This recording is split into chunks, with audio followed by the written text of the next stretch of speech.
क्रांती news, आवाज सर्वसामान्यांचा। OBC आरक्षणासाठी यवतमाळच्या अजय शेंडे यांची आत्महत्या, प्रशासनाच्या कारभारावर प्रश्नचिन्ह। ओबीसी आरक्षणाला धक्का देणाऱ्या सरकारी निर्णयाविरोधात आपली जीवनयात्रा संपविल्याची धक्कादायक घटना यवतमाळ जिल्ह्यातील वणी तालुक्यातील कायर येथे घडली। अजय शेंडे राहणार कायर या ओबीसी बांधवांनी मराठा आरक्षणासंदर्भातील निर्णयामुळे ओबीसी आरक्षणाचे रक्षण व्हावे यासाठी आत्महत्या केली। त्यांच्याजवळ आढळलेल्या चिठ्ठीत त्यांनी मराठ्यांना ओबीसीतून आरक्षण दिल्यामुळे हे पाऊल उचलल्याचे स्पष्ट केले। शेंडे यांच्या पश्चात 6 महिन्यांची आणि 5 वर्षाची अशी 2 मुली, पत्नी आणि आई आहेत। पोलिसांच्या कारभारावर नागरिकांचा संताप। शेंडे हे 17 तारखेपासून बेपत्ता असल्याची तक्रार त्यांच्या पत्नीने शिरपूर पोलीस स्टेशनमध्ये दिली होती, मात्र पोलिसांनी कोणतीही कारवाई केली नाही। तब्बल 13 दिवसांनी अजय शेंडे यांचा कुजलेल्या अवस्थेत मृतदेह आढळला। या 13 दिवसात मृतदेहाची दुरावस्था झाली। पोलिसांनी पंचनामा न करता घटनास्थळी पेन, रुमाल आणि खिशातील कागदपत्रे तशीच पडून दिली होती, जी गावातील जागरूक नागरिकांनी पोलिसांना नेऊन दिली। या भोंगळ कारभाराबद्दल नागरिकांनी तीव्र संताप व्यक्त केला। छगन भुजबळ यांनी कुटुंबियांना धीर दिला। घटनेची माहिती मिळताच अखिल भारतीय महात्मा फुले समता परिषदेच्या जिल्हा अध्यक्ष सुनैना संजय यवतकर यांनी घटनास्थळी धाव घेतली। त्यांनी ठाणेदार उंबरकर आणि एसडीपीओ दळवी यांना कसून चौकशी करण्याचे व पंचनामा न्यायाधिष्ठित करण्याचे निर्देश दिले। यावेळी छगन भुजबळ साहेबांनी अजय शेंडे यांच्या पत्नीशी व्हिडिओ कॉन्फरन्स कॉलद्वारे संवाद साधत त्यांना धीर दिला। ओबीसीचे आरक्षण निश्चितच जाणार नाही आणि सर्वांना न्याय मिळेल असे सांगत या झुंडशाहीला विरोधात आपण लढत आहोत, कोणीही आत्महत्या करू नये असे आवाहन त्यांनी केले। या घटनेमुळे सरकारने 2 सप्टेंबर रोजी ओबीसी आरक्षणाला धक्का देणारा काढलेला GR त्वरित रद्द करावा अशी मागणी पुन्हा एकदा जोर धरू लागली। यावेळी अखिल भारतीय महात्मा फुले समता परिषदेचे पदाधिकारी, गावातील सरपंच नागेश धनस्कर, सचिन मोहर्ले यांच्यासह मोठ्या संख्येने नागरिक व युवक उपस्थित होते। महाराष्ट्र क्रांती न्यूजसाठी यवतमाळ तालुका प्रतिनिधी प्रमोद मेटांगे। महात्मा फुले समता परिषद यवतमाळ जिल्हाध्यक्ष आहे महिला।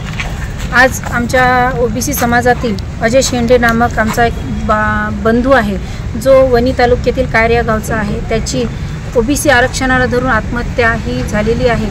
अतिशय काळा दिवस आहे आज आमचा। नवरात्रोत्सव सुरू असताना आमच्या अशा बांधवाची आत्महत्या करणं ही अतिशय दुःखद घटना आमच्या आयुष्यातली घडलेली आहे।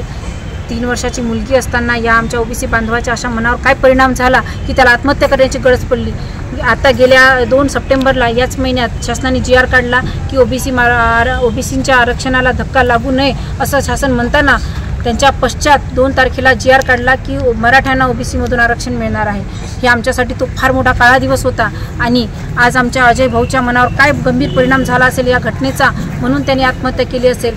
मात्र प्रशासन गेल्या 17 तारखेपासून तर आज 13 दिवस झाले त्याची मिसिंग कंप्लेंट केली असताना प्रशासनाला कुठली जाग आली नाही, त्याची बॉडी सर्च झाली नाही, त्याचा पाठपुरावा झाला नाही आणि कुजलेल्या अवस्थेत आज आमच्या अजय भाऊची बॉडी मिळाली आणि तिथे छोटीशी चिठ्ठी मिळाली, ज्याच्यामध्ये त्यांनी आपली सुसाईड नोट लिहिली आहे की मी अजय शेंडे राहणार कायर, जिल्हा तालुका वणी, जिल्हा यवतमाळ, ओबीसीतून मराठा आरक्षणाला धक्का लागू नये म्हणून मी स्वतः आरक्षण दिल्यामुळे, ओबीसीमधून मराठ्यांना आरक्षण दिल्यामुळे मी आत्महत्या करत आहे अशी एक छोटीशी नोट आमच्या अजय भाऊनी लिहिलेली आहे।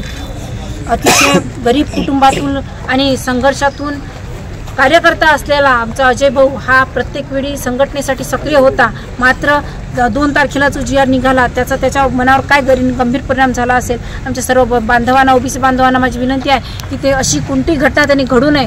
मात्र 17 तारखेला पोलीस कंप्लेंट परिवारातून केली असताना तो घरातून आत्महत्येला निघून गेला की कोणत्या कारणाने निघून गेला आणि निघून गेल्यानंतर त्यांनी स्वतः ओबीसीच्या आरक्षणाला धरून स्वतःची आत्महत्या केली।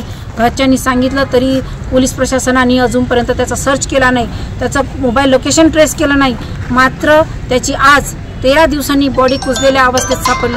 हे आमचे भाऊ आहेत, यांनी बॉडी नेल्यानंतर आज जाऊन तिथे सर्चिंग केलं तर ते अनेक एव्हिडन्स, त्याचं पेन, त्याची केस, अशा अनेक गोष्टी तिथे पडलेल्या अवस्थेत सापडला। अशी आमच्या ओबीसी बांधवाची होत असलेली अवहेलना, प्रशासनाचे दुर्लक्ष, यामुळे आम्ही सर्व ओबीसी बांधव भगिनी आहत झालेलो आहोत। ही आमच्या ओबीसी बांधवाचा झालेला अन्याय, त्याच्यावरचा ही भरत आमची निघून येणार नाही आहे। मात्र पुढच्या काही दिवसांमध्ये कोणत्याही ओबीसी बांधवांनी अशी आत्महत्या करू नये आणि आमच्या बांधवाला आता न्याय मिळावा। प्रशासन 13 दिवसांनी का जागा होत आहे त्याचं लोकेशन का ट्रेस झालं नाही, त्याची सर्चिंग का झालं नाही, हा प्रश्न आमच्या प्रशासनाला आहे. पोलीस प्रशासनाने जागं व्हावं. ओबीसी बांधवांनी प्रश्न विचारलेल्या प्रश्नांची हातुरमातुर उत्तरं हे ज्या पद्धतीने देतात ती आम्हाला बिलकुल सहन होत नाही आहे. त्याचा आम्ही जाहीर निषेध करतो. पोलीस प्रशासन आणि ही प्रशासनाची अवहेलना आम्ही सहन करणार नाही.